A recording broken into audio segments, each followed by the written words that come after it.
Welcome to the Slop Farm. Enjoy the video. You start by stopping water flow, turn the fixture valve or main shutoff, and then open the faucet to relieve pressure.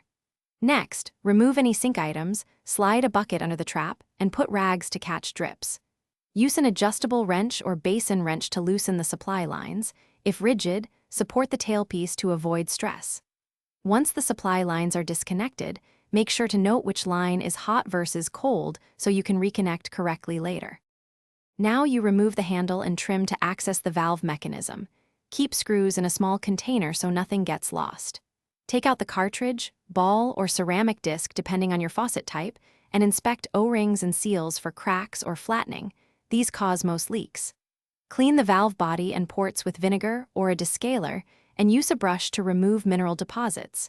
If corrosion or pitting is obvious, replace the affected part. New seals are inexpensive and restore function.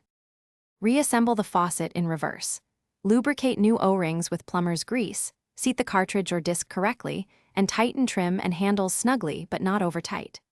Reconnect supply lines and open the shutoff slowly. Observe joints and the body for leaks while testing hot and cold.